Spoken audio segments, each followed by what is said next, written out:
He's ultra, he's American, very American, and he plays tabletop role-playing games, TTRPG. He's the ultra American TTRPG, yeah. So fucking ultra American, yeah, he's American. Yeah, he's American. It's solo time. You drop the dime. So come on in. Let the show begin. We've got you covered. It's game day, brother. And sisters too. Have we got an ultra show for you? He's ultra, he's American, very American, and he plays tabletop role-playing games, TTRPG. He's the ultra American TTRPG, yeah. So fucking ultra American, yeah, he's American.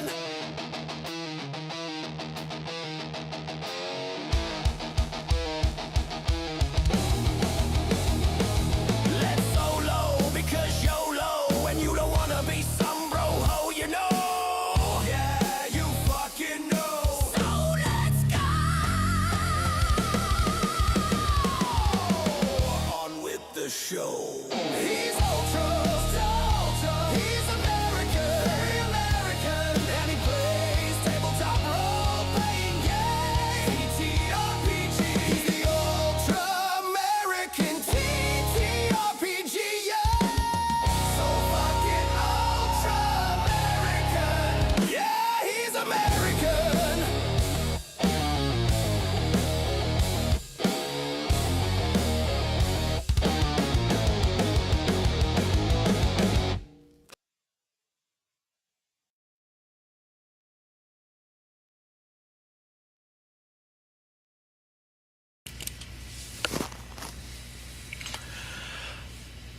A 1,000 years ago, the one that they know as Arthur Black killed the gods. How some say he did this, nobody knows. Some say that he tore them all down from their thrones in the heavens and smited them himself. Others say he dragged them down to the farthest depths of the 9 hells. The story varies depending on who you ask, and it's changed as the decades have gone on. Once Arthur Black destroyed the gods, he opened the great mighty door of the ancients, unleashing a terrible plague upon the world in which the dead came back to life. And not just humans, but the dwarves, halflings, many of the animal life in the Borderlands fell to this zombie ratification that Arthur Black unleashed by opening this ancient door. And ever since that time, those that still wander the Borderlands fight every day for survival. Good evening, everyone. Happy Friday. My name is Hunter, aka the Ultra American TTRPG here, aka the Jim Jones of Classic Gaming. I hope everyone had a decent week. As you can see, I'm starting a little bit later today because, well, my job had us all coming in early for like the last couple days, and I'm just worn out. But I still wanted to do this. But I also had stuff I had wanted to get done before I had this tonight, so that's why instead of 6:30, it's at 7. We'll still maybe go about an hour and a half, just depending on the time. But we'll see how it goes, how this game goes, because today is the very first session of the Wasteland Chronicles, a mashup between Barrows and Borderlands and the red die system. If you have not seen my session 0 video that I did where I went through the character creation for the characters I'll be playing at the start of this game, you can scroll back and watch that video. That was done about 2, 3 weeks ago, I think now. I believe. I could be wrong. I also have here, as always, when I do my solo play, I'm using the Ultimate Solo RPG Toolkit by Silver Nightingale. It's become one of my favorite ones to use. I also have here White Box Zombies from Bloat Games, and this is kind of going to be what I'll be doing or using for inspiration for all the zombies that the players will encounter or my characters will encounter as the game goes on. And so let me pull up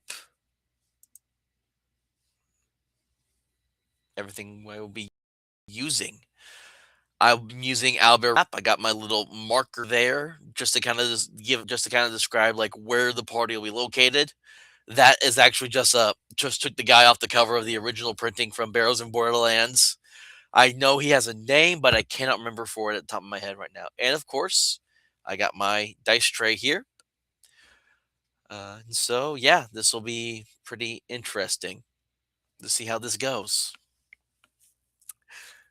But we're going to start this story off at a different time, about 100 years, 100 years ago. We'll see, like, as like the wasteland of that the Borderlands has become, as sandstorms as radiated sandstorms just kind of whipping wind all across the lands, as we see on the screen, kind of below 100 years ago. As we see as a young woman in tattered robes and long blonde hair is trying to fight her way through this radiated sandstorm. And you can see that it is affecting her.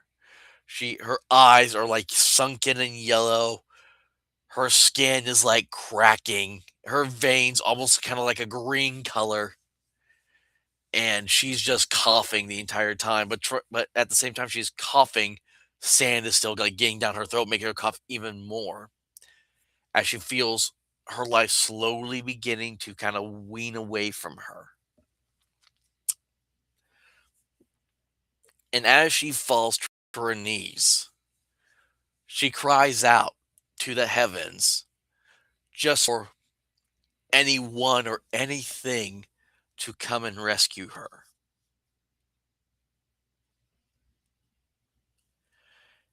And unbeknownst to her, someone was listening, as a pair of yellow eyes kind of peer through the sandstorm, looking down at her.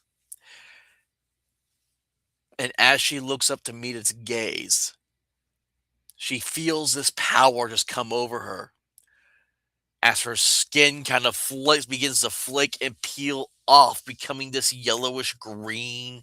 Her blonde hair begins to start falling out, leaving her bald, and her eyes become even more yellowish green, as she feels like she's also absorbing this radiation from this sandstorm into her body, as as whatever this being that she called out to is helping her to adapt and to change and survive. And then we see as the camera changes and we cut, we'll see at the bottom of the screen as it says present day. As we see a group of people make, they're all in a group just walking through. Currently, there is no sandstorm. The sun is beating down on them. And we see, first off, the same Green Skull woman, Anna Jensisk, the cleric of the party. And she's wearing these newer robes now on her body, like newer compared to, like, they're not as tattered as the ones she had previously all those years ago, but they are new to her. And she's kind of just walking around with everyone, just following along. And hold on, I'm looking at something.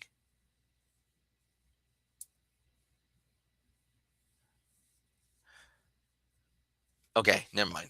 I just thought forgot something for a second.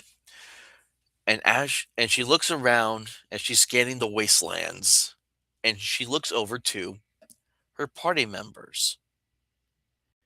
And we see as she travels with, first off, there is a oh, I completely misspelled the word on here. I just realized on my character sheet. I have my character sheets for these characters off to the side. I didn't want to try to have a whole bunch of stuff on screen. So I just have them here off. Not going to be showing off my character sheets and all that. We see first is a kobold man. He wears light clothing and a hooded cloak that covers his face, except for his dog-like snout that sticks somewhat through it. And you see like this brown and black fur that covers his snout. His arms are still kind of exposed, and you see it's like dog fur with a mixture of some of draconic scales that almost seem to blend in with the fur. As this is going to be it's Parmar Tuinit, which I may just shorten that to Parmar, the thief of the kobold thief of the party. We also have standing taller above the other three party members. You see this tall, skinny, gray skinned man with these big, beady, solid black eyes, and no mouth. But even as his eyes blinks, they seem to speak words unspoken. As this is Terran Zion, calling him Terran for short, the gray alien fighter of this party. And last, we have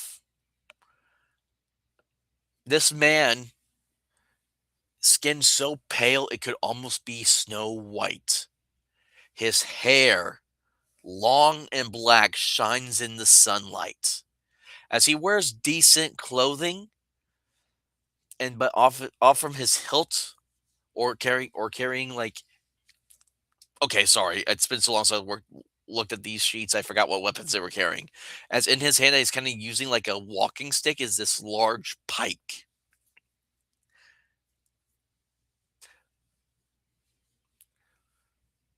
And as we see the final member of this current party, Nellen Vermeer, or Nellen for short, our Dompier Paladin.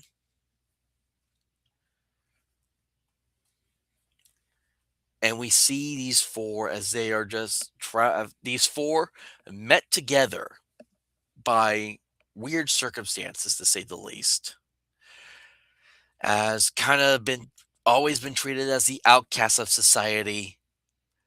They have kind of ended up becoming banding together to try to survive this wasteland. And after having met in the city of Erden, which we see is kind of off to the side of this map here, they have entered the wasteland border, the waste. It's the Borderlands, but the wastelands I call them now because of how irradiated the world is now, thanks to Arthur Black. And we will begin by doing some hex crawling, as they will start their traveling. Now, for the hex crawl rules, we're going to be referring to the rules for Barrows and Borderlands, which means the party will be able to travel 3 hexes a day. And for each hex they go through into, will roll to see if there is an encounter or not in them.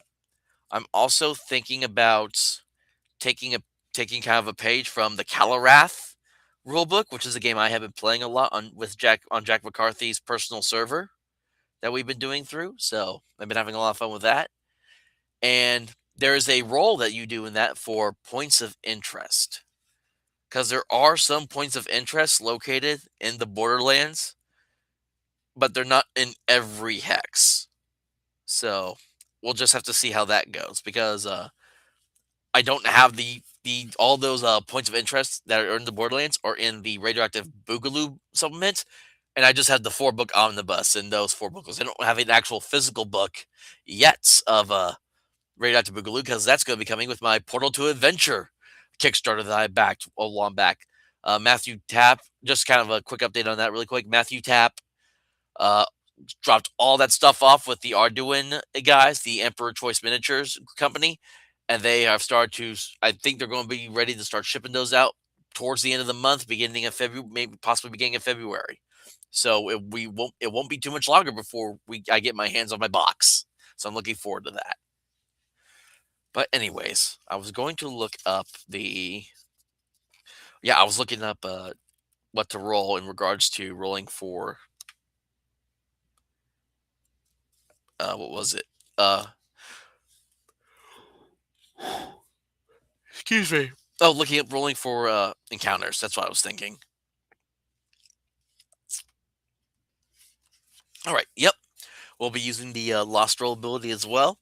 So currently we are in clear lands. So since this is the first day of traveling, we do not have to roll for getting lost. But I will say, on a 6, we will have an encounter as we go. Oh, let's see what hex we're going to go into first. I should probably do that. Let us go. Let's just say we just go up right now. And as if we enter this hex, let us see if we have an encounter. Rolling a d6. And as you can see, I got my dice box down here on the bottom. A 3. So there is no encounter currently as we spend the morning going through this first hex. Uh, see. The next hex we'll go to is.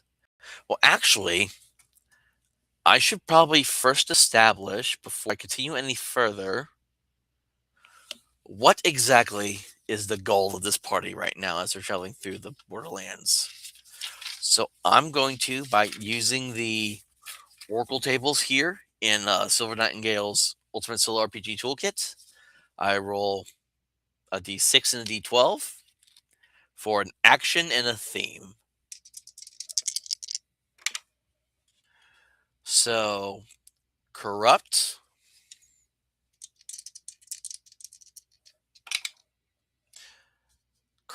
revenge.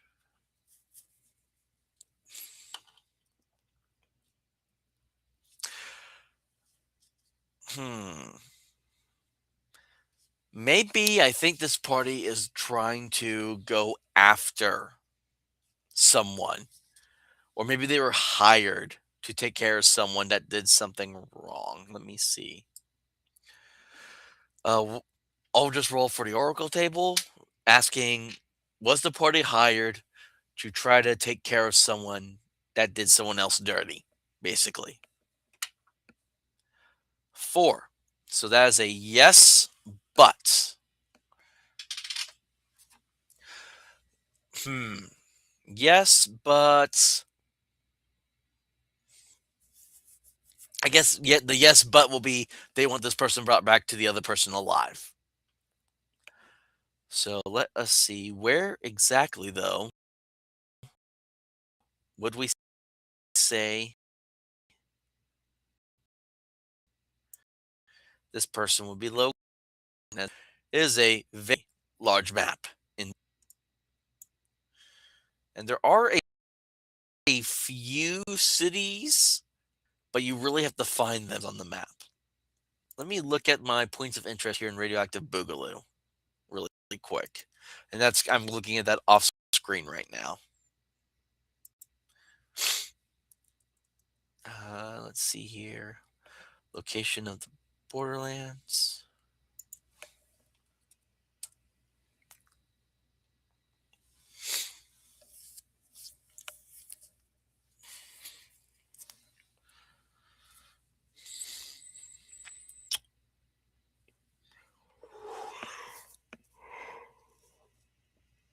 Excuse me.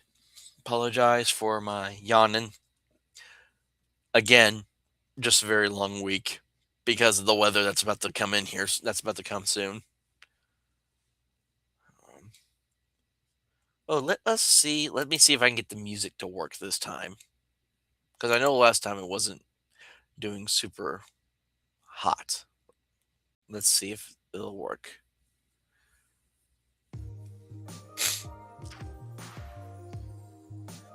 Nope, not that one. That was the wrong thing.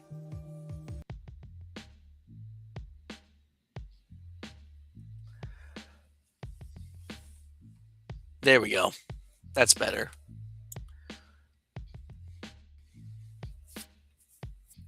All right.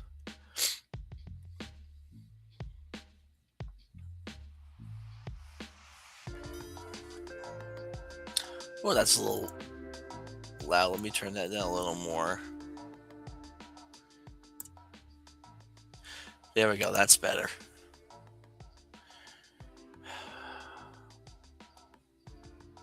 So,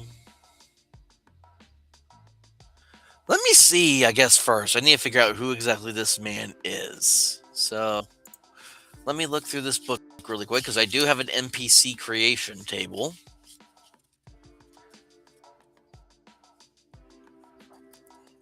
All right, rolling some d12s here. The man we're after is he's a plain, ambitious, he's a plain yet ambitious thief that they are after.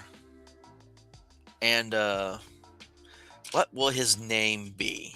Oh, that's the wrong d10 that I need to roll. His name is Gazar, Gazar. So Gazar the thief is who this party is trying to track down right now. And I think we'll say, oh, archetype. Maybe that might give me something here. Let me see. Gazar the snake. Who's the Gazar the snake, which is a thief. Okay, this will be interesting. All right, so the party is after Gazar. Where he might be, even the guy who hired him doesn't know. So we're going to be tracking him down as well as we're traveling throughout the Borderlands. So I don't need these.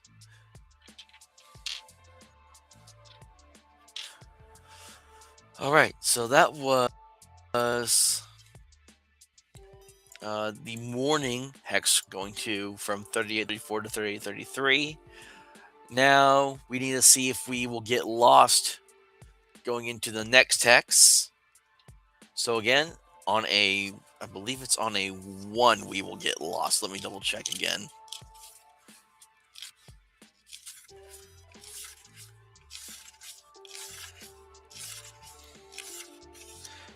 Yep, because it's clear on a 1 we will get lost. We are not lost, so I can pick which way we go.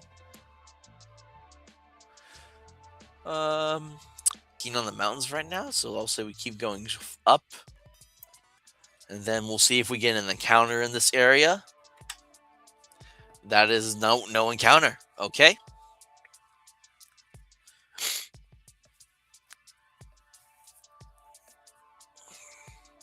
So that's the evening. Now, as we go, well, that was morning, afternoon, now evening. Let's roll again to see if we will get lost or not. We are not lost, so I will keep going up. Will there be an encounter? No encounter. I believe. I'm trying to see if that's all I roll.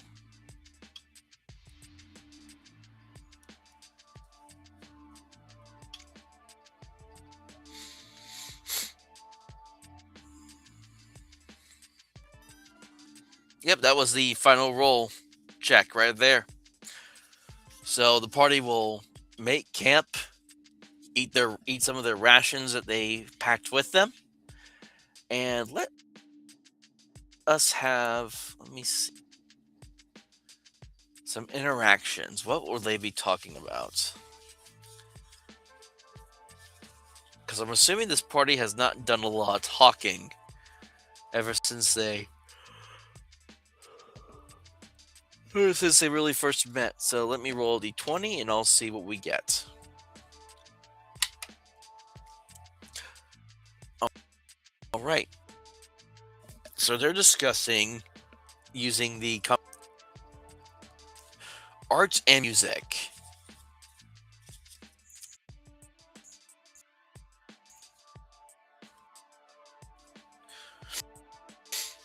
So let's see.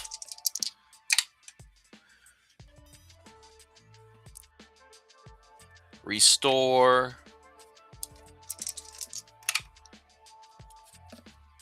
Restoring faith. Oh, this will be an interesting conversation. So, this is a conversation I think that happens between our Dompier Paladin and the Green Skull Cleric. As everyone's kind of getting down to rest for the night, our Dompier Paladin, Nellen, if I recall correctly, let me double check. Nellen, our Dompier Paladin, agrees to take first watch. But for a little part of the time during that first watch, our Green Skull Cleric, Anna Sisk, we'll just call her Anna for short. Anna, the Green Skull Cleric, is still awake for a little bit as she sits by the fire that they made. Of course, it's easy to find kindling when everything is dead around you. Hold on. I had to reach for a cough drop really quick. The Nellen sits down across the fire, across on the other side of the fire from Anna. And they're silent for a moment until Nellen asks, "So, how was it that all the gods are dead, yet you are somehow a cleric?" I mean, my power comes from my oath I have to the land and its people. You somehow have powers of divinity that defy logic given our situation. And let me roll the oracle table for this. Does Anna divulge any information about her clerical abilities? Yes, but. And I'll just say that yes, but is more like she's not completely upfront with everything. So, she kind of. Excuse me. No. She's kind of just watching in the fire for a minute before her yellow green eyes meet Nellen's, and all she says is, "There are things older than the gods that exist in this world that we do not know about. And I pray tell we never have to face them." And I think Nellen will just leave it at that. But I need a drink too.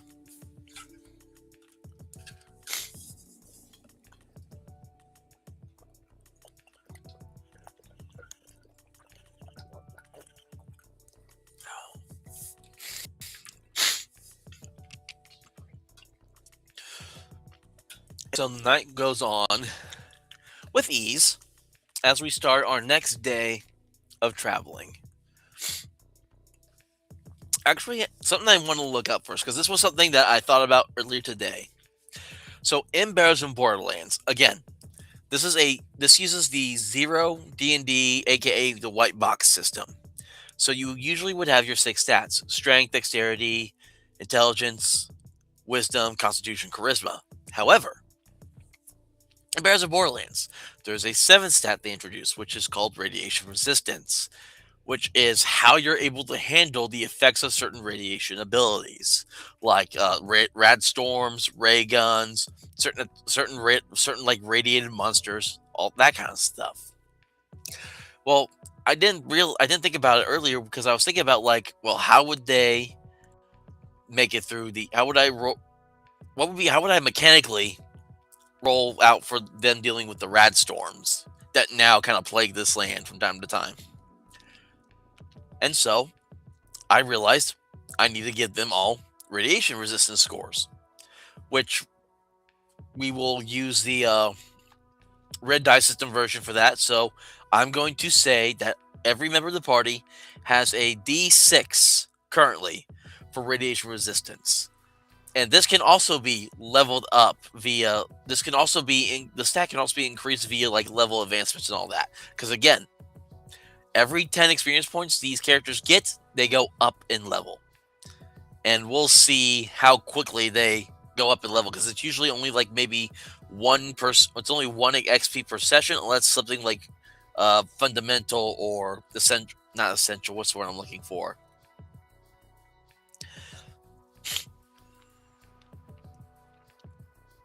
I don't know the word I'm looking for, but unless something like crazy drastic or extraordinary happens, then like at least like 2 or 3 XP can be awarded, as well the book says. But I need to look up how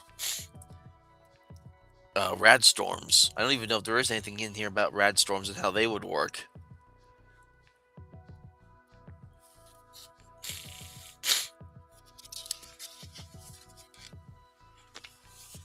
Because you have radiation intensity levels in here. So maybe instead I just roll on a table for the radiation intensity, and I just see, and I would just take it by that amount, and I would just kind of get a feel for like what that radiation intensity level would be as a die value. So let's say rolling a d20, out of the box. Okay, so radiation intensity of 9, which I'd say that'd be about in the middle. So I would say that would be like they would have to roll against like a d8 die to try to survive the effects of radiation from the rad storm. But first, we need to know if there is going to be a rad storm. So I'm double checking in here really quick to see if they have anything about rad storms in this book.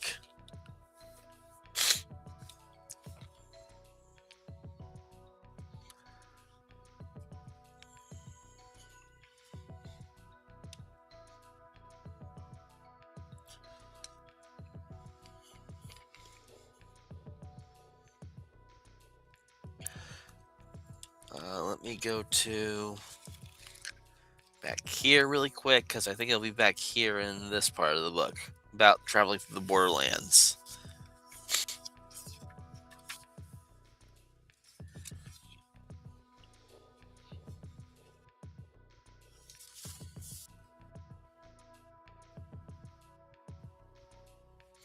Oh, there's the... Oh, hey, Valkyria. Hope good to see you here.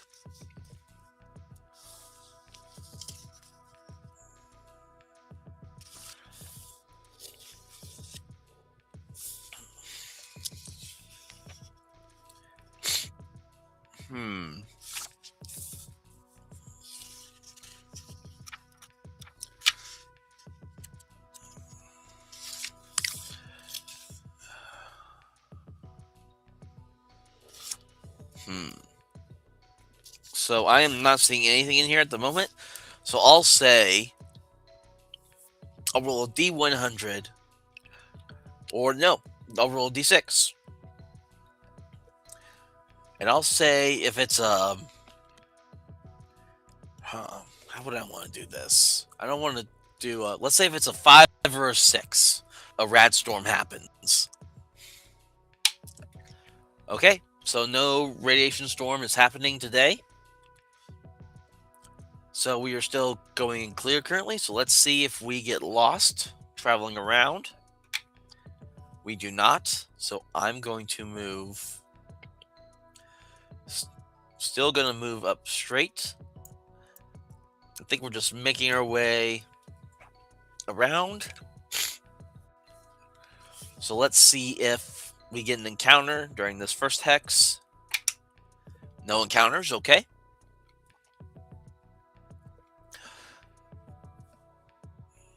All right, the next hex. Gotta see if we get lost going into that. We do not. So going up still.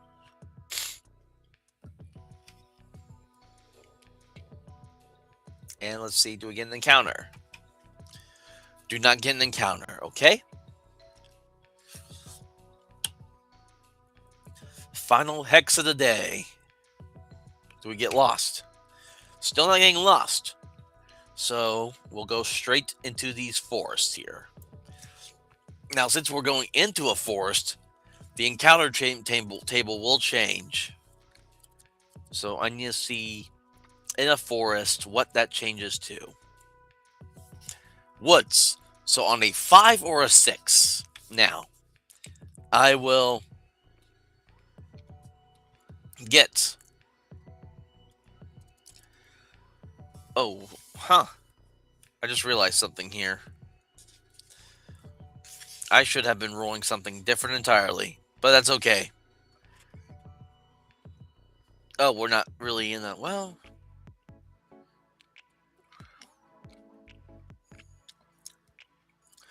I'll figure that out later. Anyways, okay, so on a 5 or a 6, we'll have an encounter in the woods. No encounters. So,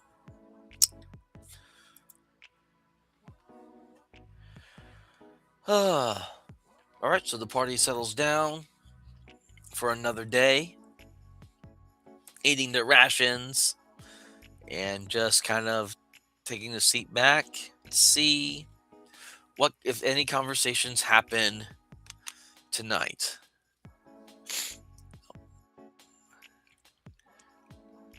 Hold on.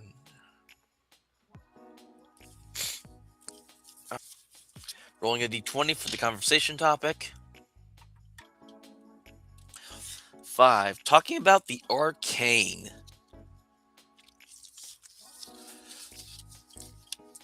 And I think this would be happening between the Gray Fighter and the Dompier Paladin this time around. Let me double check something here. Just double checking character sheets.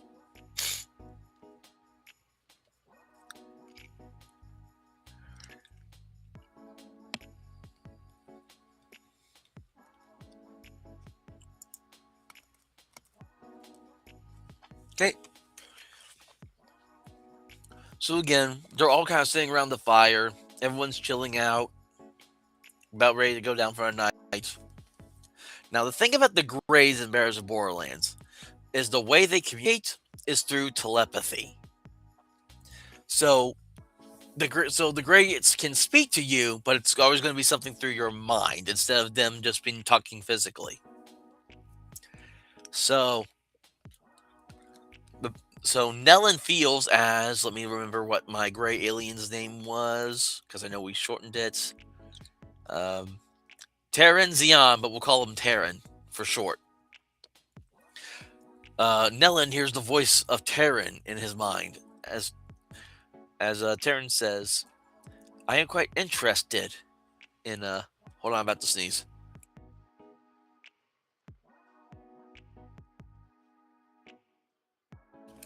Never mind, false alarm." Terran says to Nellen, "I am very interested in the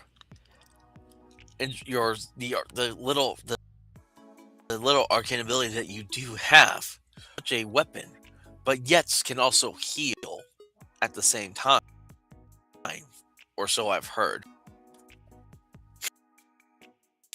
Sure about my tears over here. I was getting stuffy again. It's getting so cold out here now. It's crazy. Oh, let me get back here really quick. Where was I?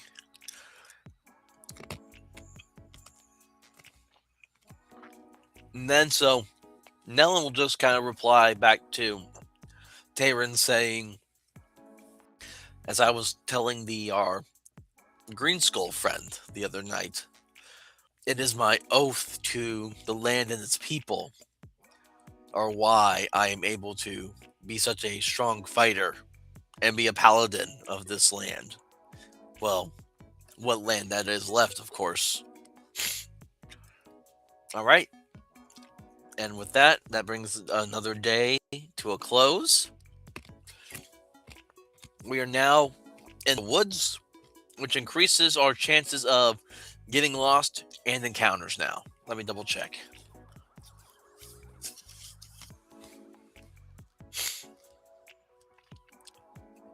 Yep, so on a 1 or 2, we get lost. Oh, and of course, it was out, so re-roll it. A 2, so we do get lost. So how I will do this is I will roll on the 6. It'll go 1, 2, 3, 4, 5, 6.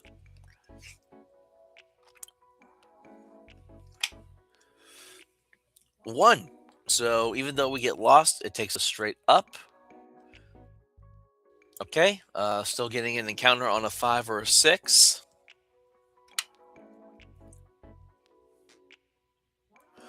Nope, no encounter. All right. Hex number 2. Still in the forest. Lost again. So 1, 2, 3. So we end up going down this way after getting lost. Rolling for an encounter. No encounter. All right. Final hex of the day. Seeing if we get lost or not still. We do get lost. But it brings us up out of the forest. And now that we're in the clear, it is only going to be on a 6 if we have an encounter. No encounter.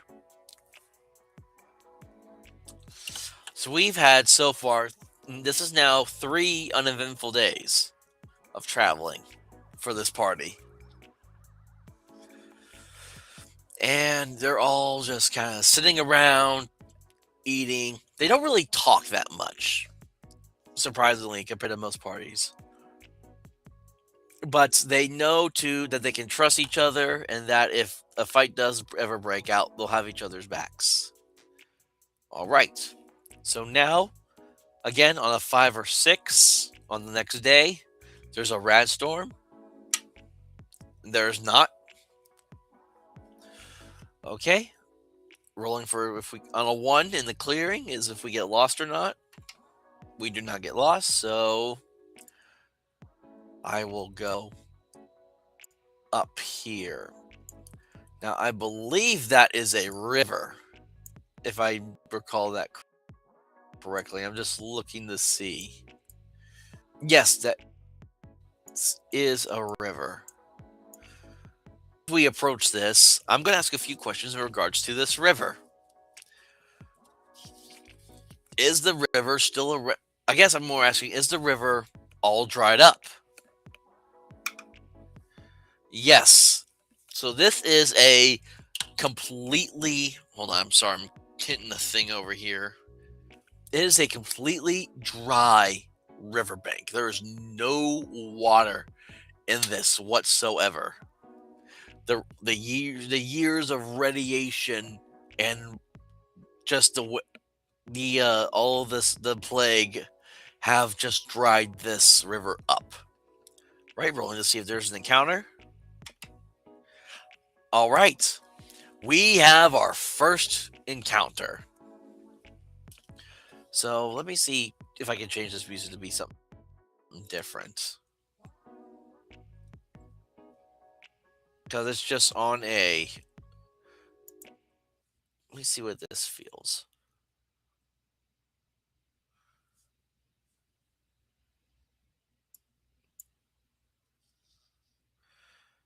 If it even plays.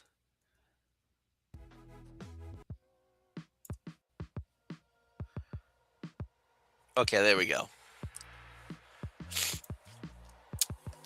All right. So, let me look here. So, how I'm going to do this. So, when I look at the table of contents for this book, there are about 28 different zombie types that I can encounter. So, what I'm going to do is I'm going to roll this D30 that I have here, and we'll see what I get. Let me see. Where's the yep, see, there's the 30 right there. So this is a D30 sided die.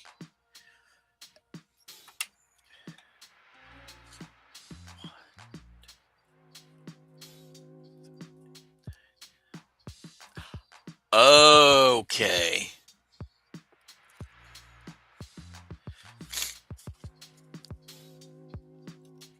Hmm.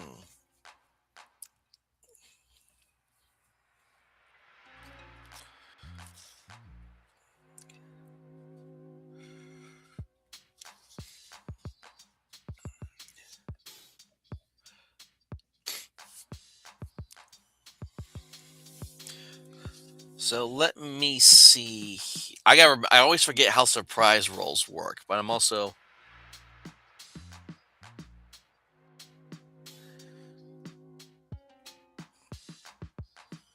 I'm just reading this over now, looking at this monster that I rolled up.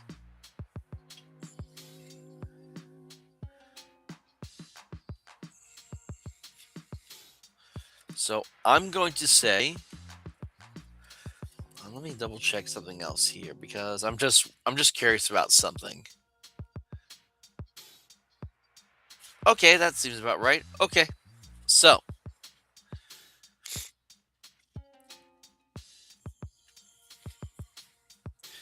so I have its health. I'm getting down on this little tracker thing I have right here. This really comes in handy a lot sometimes when I'm trying to keep track of. Let me up that just a little bit more. Well, I need to double check to see what the zombies are like in. If they even have them here in the red die book. Let me double check.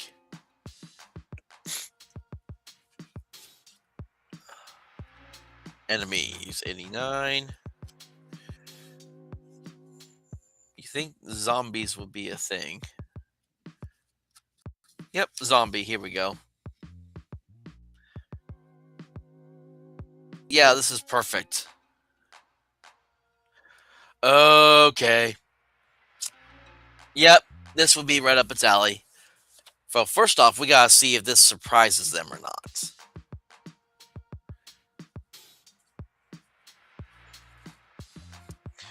So let me look up surprise wherever that is. I think it's in combat, if I recall. Combat overview.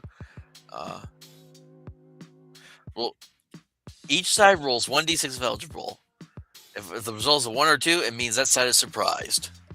Okay, so red die represents the enemies, black die represents my PCs. So neither side is surprised as this big old zombie brute suddenly begins to like climb its way up the riverbank going. "Rrrr." And one thing, everyone give me just a second. I will be right back as I forgot to grab something for this.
Sorry about that. I couldn't find what I was thought I could find what I was looking for, but I didn't. So there's going to be a change of plans, and I don't know why my music stopped. So change of plans. So one thing that is part of red dice system, there is karma and momentum. Now momentum is usually done by making either usually it's done by doing successful checks or just by doing not foregoing certain actions in combat and all that. That's earning momentum. And I actually will need some other dice to keep track of my momentum and karma. So every 5 momentum that you earn can give you 1 karma. So I need a die to represent that karma or that momentum, which I only need like a d6 for. I don't. There we go. Oh my goodness. All right, and everyone starts with 2 karma points, which I can use to either I can use that to either re-roll I can either re-roll my die or the opponent's die, or yeah, I'm unmuted, or I can use that to like up the success rating by 1 because in red die system there's critical failure, failure, difficult success, success, crit success. So it's got a ladder of success to failure as well to this game when you use the red dice system. And then I will be using a D10. Do I not have a different one besides that? I'll just use this one for now, I guess, to represent my karma. Not my karma, my momentum. Oh no, wait. This does need to represent karma actually, and then this one would represent my the. Oh, 1 second.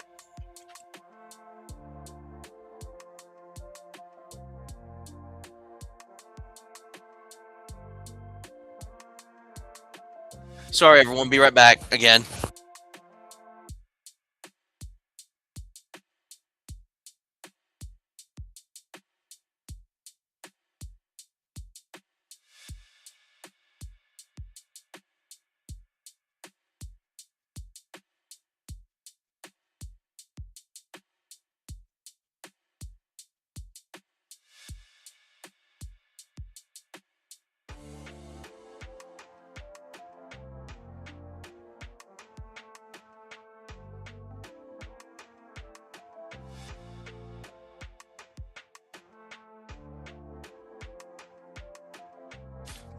Really sorry about that again, everyone. I had surprise food delivery get dropped off to me by my dad. So my mom made some like Italian sausage tortellini soup, which is really good. So I'll have that for the weekend, which I'm going to need it with the weather coming up. So, all right. So now that we have all that kind of figured out, actually, let me switch this around again. I am all over the place tonight. It has been. Can you tell it's been a long week, folks? All right, so 0 momentum, 2 karma. Okay, now I got those down. Now, these zombie brutes that we're basically going to be running will be using a 10-sided die for all their stats, because that's how enemies work. All enemies NPCs have 1 die that they will use for all their stats. And so, since no one's surprised, it means we're going to start rolling for initiative here. So how it usually works is whoever has the highest die for their dexterity rolls against the opponent. So far it seems like our kobold thief Parmar has the highest dex. Let me see. Yep, Parmar has a D8 for his dexterity, so we will roll his. We will roll his dex the zombie brute, and we will see. And we'll just do that for like just like old school. We'll just do it every round to see who gets to go first. And the oh well, if a tie does happen, I will explain what happens then. All right, so a 6 and a 7, so the zombie will get to go first. So let me actually read about, because there was actually some stuff in here about this zombie. So let me get my book back open again.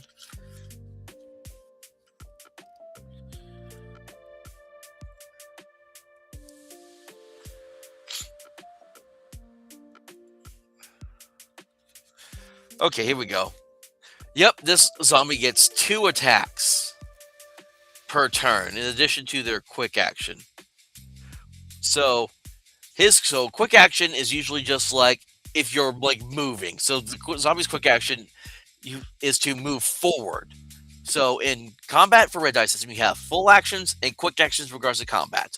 Your full action is like a straight up attack or move or like moving a second time or doing something else that requires like more time. Whereas a quick action is like you're getting ready to block, you're getting ready to defend yourself against a weapon, you're holding an action, or you're moving. Now, if you forego a quick action, you gain 1 momentum. If you forego a full action, you gain 2 momentum. And that's how you're able to earn momentum in combat to try to gain more karma points to use. So I will roll a d4. We'll see who's this zombie going to go after first. So, let's see here. On a 1 will be Anna. Yeah, 1 will be Anna. 2 will be Parmar. 3 will be Terran, and 4 will be Nellen. So let us roll and see who this zombie brute's going after. 3. So he's going after Terran. So I could choose. Usually, when it comes to rolling attacks, I can either roll a character's strength or their dexterity, depending on how they're going to try to block or dodge this attack. So Terran has a strength of d8. I will be rolling his strength to try to. He's going to be trying to keep. Oh no, I'm looking at the wrong thing. No, but he does also have a strength of d8. So our great alien fighter is going to be trying to hold back this zombie to try to keep him from biting him. All right, so again, it's going to be a d8 versus the zombie c10. Again, the red because it's the red die system. So I always have the red die or the GM die or opponent dies, and then the black is me. So black d8. All right. I'll say that on that one, I will let that one go through. So the zombie is able to just kind of rush up to Terran and just sink its teeth into his shoulder. So that brings him down. So we are going to be using the peril rating of 4 for this because I want this to be a little more dangerous. Because again, this is like a fantasy zombie apocalypse. All right, and so now the roll for the second attack. And actually, would I bump that down or not?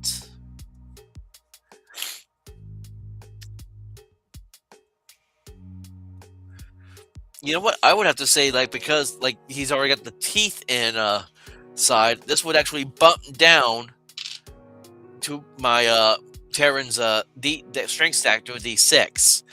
Because that's another thing in Red Dice System. You can bump your stats up or down. And I do the optional rule that once you can only bump something up to d12. So once something's up to d12, it then gets to the point where you would start bumping the other die down instead. All right, so let's see. Okay, this is what happens on a tie. So when there is a tie on the dice, I roll them again, and if I can beat that tie, not only do I win, not only is it a crit success, but I also gain a karma on a crit success as well. So let us roll and see. I win. So that brings me up to 3 karma points. And we would see as this alien is able to just kind of like just grab the zombie by the head or yank him off his shoulder and just push him back. And now we are going to get started. So I think actually I should roll. Was this the only? Hold on, let me double check something here because I need to see again using white box zombies for this. See if it says like if these are usually in a group or not.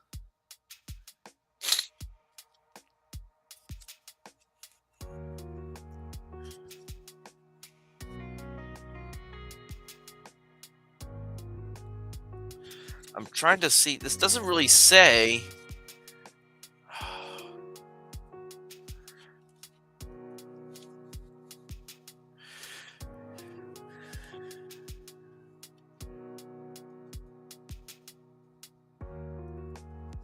Because it says HDEXP in this book, but I don't know what HDE means.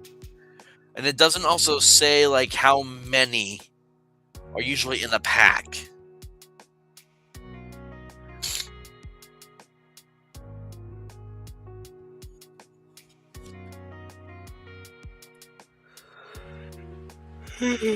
So I will just ask the Oracle then, is there more than one brute zombie? Oh, a 5 is not good. Because I believe a 5 means yes, there are.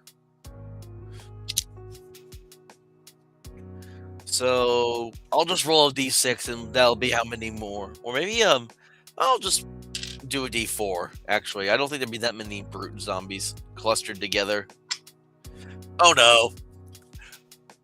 I shouldn't have done that. I shouldn't have done that. So 4 other brute zombies will begin to start climbing their way up, but they will not get a turn yet, as my characters will start swinging on this one brute zombie.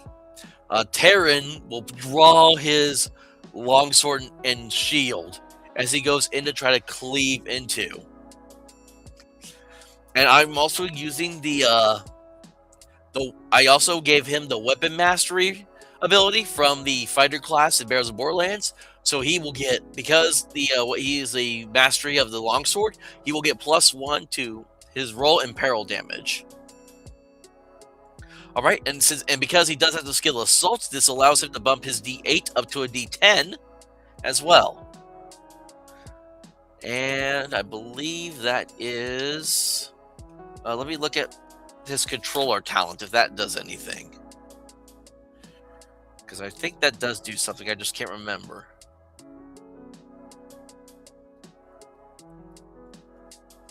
I just gotta find the right page that it's on.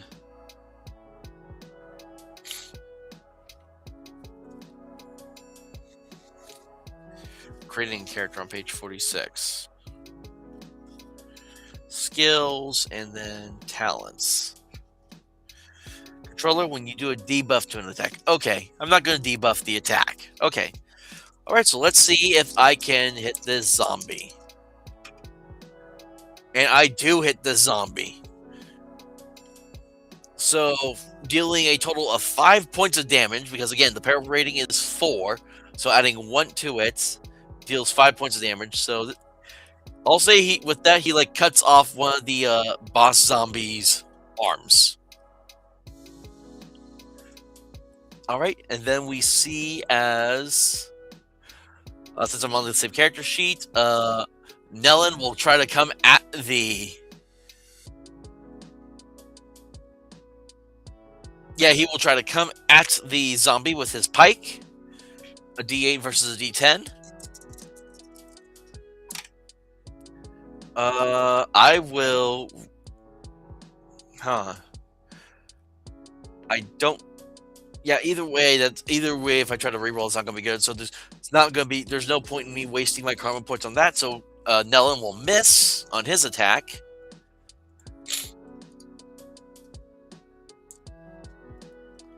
We'll see as hmm.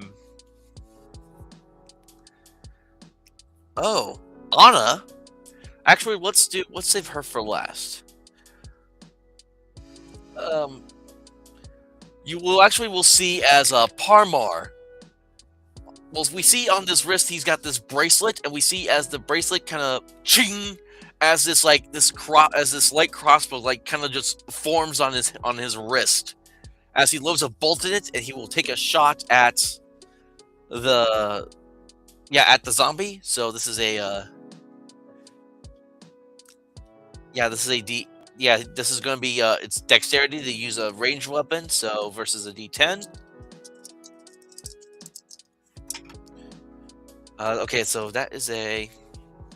I will actually spend the karma, and I will re-roll the enemy's die to see if I can get him down, because that's a 10 on that. Nope, still fail. So so Parmar whiffs it as the bolt goes flying right past it. Now, Anna, the Green Skull Cleric, seeing as these other 4 zombie brutes are starting to come up from the riverbank to join in the fight, I am going to have her activate her ability to turn undead. But in this case, we are using the Undead Bane spell rule from this game. So I gotta find it in here really quick. Just give me a minute. Gotta find my magic.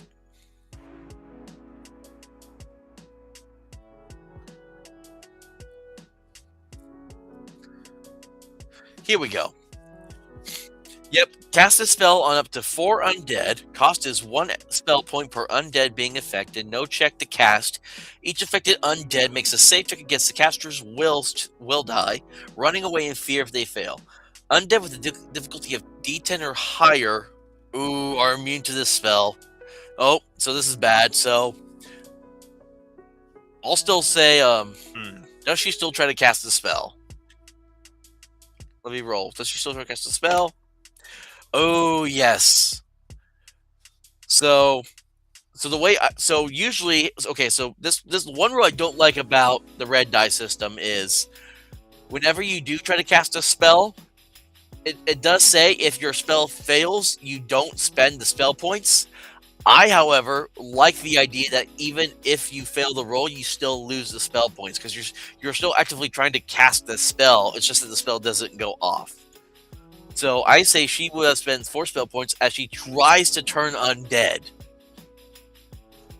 but fails, as they all seem to be unaffected by this power. And because she didn't do her quick action, I'll say that's a moment that gives me a momentum on my part. All right, now we're going to go ahead and roll for initiative again. And we are going to see if I can come out on top.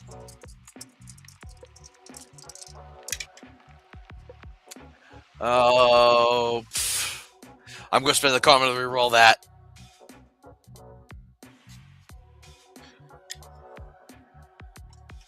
Oh, that was a 5 actually, before I hit it. Okay, so yeah, that got me better. So that puts us first. So I think, seeing that the party is outnumbered by all these zombies, they are just going to. We're going to see as the party is going to just use their quick and full actions to just run away to I'll just roll a d6 and have them run to a random location. So 1, 2, 3, they start running back to where they came.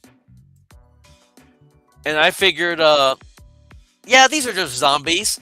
They're not like super intelligent or anything. At least not these zombie brutes. So they're not. So they think they chase them like for a little bit, but after a while they stop. And I think this is where our party is going to stop for the day. Some of them do need some recovery. We will see as Nellen walks up to Terran and puts a hand on him. And with his lay on hands ability, that's from the Paladin class in the Radioactive Boogaloo book, and it's the ability that I brought over. He will heal Terran for 2 hit points.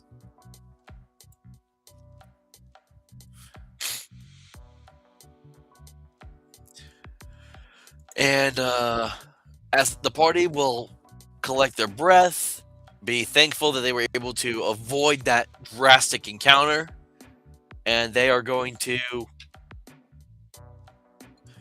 stop and rest for the night here. I need to roll to see if there's one more encounter. There is not, because we're not in the forest, we're in the clearing, so a 2 is safe for us. And I think with that, I think I'm going to call this session, this first session of the Wasteland Chronicles here. So sorry again for the kind of this the leaving and disappearing a little bit here and there. I was not as prepared as I thought I wanted to be because it was such a long week, but I still want to come out and do this and run this for you all to see just kind of what I've been working on in the back. And so let me change some stuff around here really quick.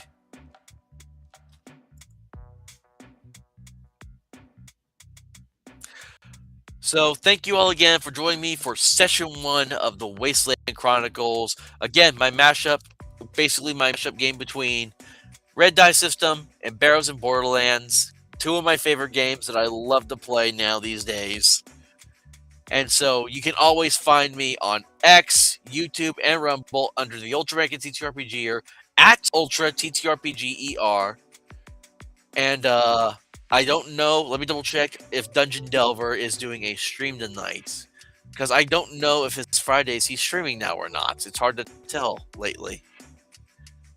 So, yep, he is now streaming right now. So if you want to watch Dungeon Delver's Friday night birthday stream, so Dungeon Delver, if you ever hear this, happy birthday, man!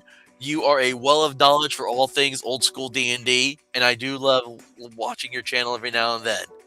And also, later tonight at 9:30 p.m. Central Time, Lord Mattias and Gary have the second watch of Lord Mattias's YouTube and Rumble channel. So make sure you go and follow those as well.